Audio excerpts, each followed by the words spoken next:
गृह बंद झालं ते सुविधागृह जर तुम्हाला चालू ठेवायचं असेल शास्त्रीनगर रुग्णालय हे नाव हटवा आणि शास्त्रीनगर सुविधागृह ठेवा.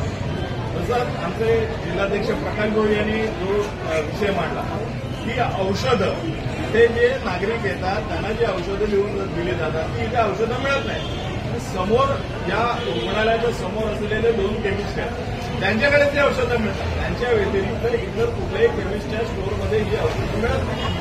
प्रत्येक वेळेला औषधांचा तुटवडा होतो. गेल्या 15-20 दिवसापूर्वी याच आपल्या परिसरातील एक ग्रामीण भागातील एक आमच्या माता भगिनी त्यांना सर्पदंश झाला होता. त्यांना इथे आणलं होतं आणि इथे औषध उपलब्ध नसल्या कारणाने त्यांना कळवलं आणि हे करून सांगा दुर्दैवाने त्यांचा मृत्यू झाला. आज एवढ्या 10 आणि 12 लाख वस्ती असलेल्या शहरात आणि प्रामाणिक करदाते नागरिक असलेल्या शहरात सर्पदंश, विषुदंश यांच्यासारखी उपलब्ध जर महापालिकेकडे औषधं असतील तेही रुग्णालय काय कामाची.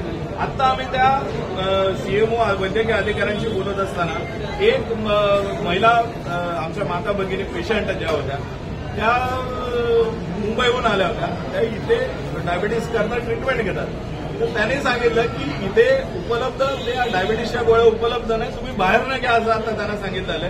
त्यांनी त्यांची कैफियत मांडली.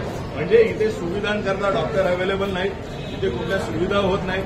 जर महिला प्रसूतीगृह जर इथे ते करतायत तर महिलांकरता जी आवश्यक असलेली सोनोग्राफी त्याची या प्रकारे कुठलीही सोय नाही. डॉक्टर आणखी आहेत असं म्हटलं जातं, परंतु डॉक्टरची सही केलेली गेले. हा कसा आहे माहितीये का, आंधळ दळतंय आणि कुत्र बीट घालतंय असा भाग आहे. जे मुख्य वैद्यकीय अधिकारी आहेत त्यांच्या केबिनला असलेल्या रजिस्टरमध्ये एका डॉक्टरने 20 तारखेपर्यंतच्या ऍडव्हान्स सह्या केलेल्या आहेत आणि काही डॉक्टर जे त्यांच्या सह्याच नाही आहेत मागच्या अनेक दिवसांच्या. त्यामुळे हा सगळा प्रकार रामभरोसे चाललेला आहे. रुग्णांच्या कल्याण डोंबिवली महानगरपालिकेत जे माफक दरात आपल्यावरती उपचार व्हावेत या अपेक्षेने येतात. या सगळ्या रुग्णांच्या जीवाशी ही महानगरपालिका खेळ चालवला आहे महानगरपालिकेने आणि म्हणून आज आम्ही ते मागणी केली. या सगळ्या गोष्टींची उत्तरं तर आम्हाला मिळालीच पाहिजेत, पण याच्यात जर सुधारणा झाली नाही तर पुढच्या 15 दिवसात महाराष्ट्र नवनिर्माण सेना शास्त्रीनगर रुग्णालयाला टाळं ठोकल्याशिवाय सुस्त बसणार नाही आणि 100% टाळे ठोकणार.